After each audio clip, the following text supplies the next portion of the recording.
स्वागत। आज आपण मटारची भजी कशी बनवायची ते बघणार आहोत। थंडीमध्ये आता मटार भरपूर स्वस्त होतात, मटारच्या वेगवेगळ्या रेसिपी केल्या जातात।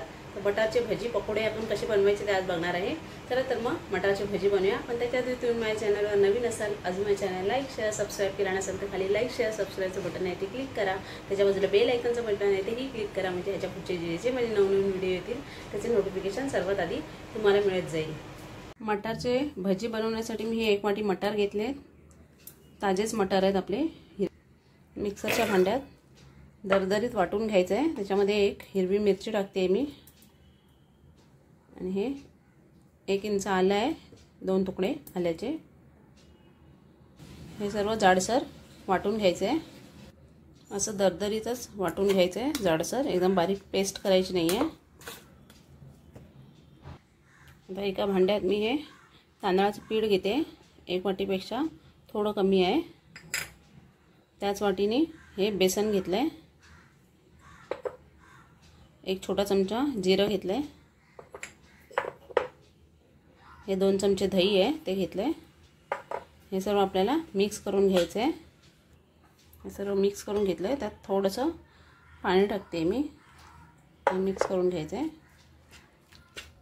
छान फेसून मिक्स करून घेतलं आहे। त्याच्यात आपल्याला ही वाटलेली वाटण्याची आणि पेस्ट टाकायची मटारची हिरव्या। सर्व पेस्ट ह्याच्यात काढून घेतली आहे मी। आता हे सर्व मिक्स करून घेऊया।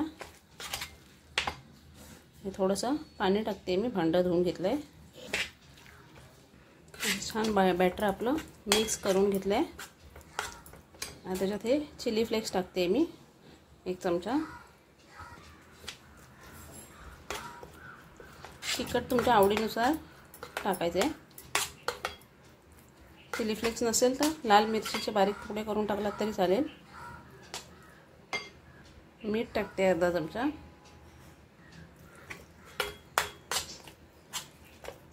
एक कांदा घेतला आहे तो टाकायचा आहे, आणि ही कोथिंबीर आहे ती थोडीशी टाकते। हे टाकून मिक्स करून घेऊया। असं छान मिक्स करून घेतलं आहे। आता ह्याची आपण भजी तळून घेऊया। तेल तापायला ठेवले, तेल छान तापलं आहे आपलं। आता हाताने जसे भजी टाकता येतील तसेच भजी टाकायचे, छोटे छोटे।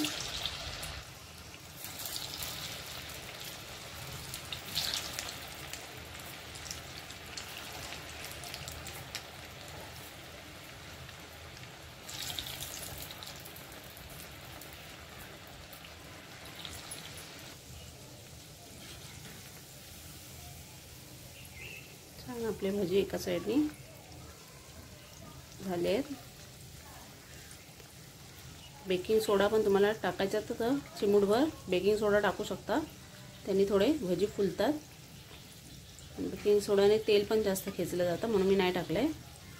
तुम्हाला पाहिजे असेल तर टाकू शकता बेकिंग सोडा।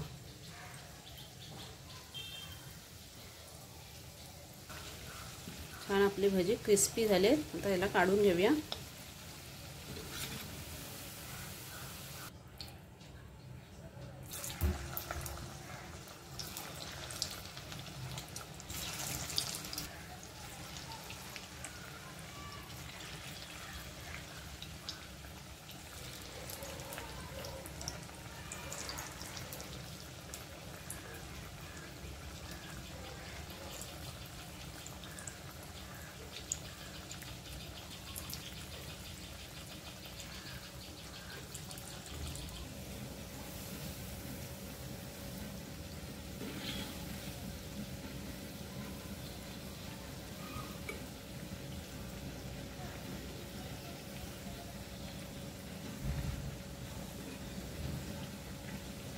हे सर्व भाजी आपले रेडी आहेत। आता याला काढून घेऊया। अशी भजीची प्लेट आपली वाटाणा भजी पकोडे रेडी आहेत। हिरव्या चटणी बरोबर द्या किंवा उपासाला तोंडाला लावायला खूप चांगली लागते। संध्याकाळच्या नाश्त्याला पण करू शकता। कशी लागली मटार भजी तुम्हाला रेसिपी कमेंटमध्ये नक्की कळवा मला।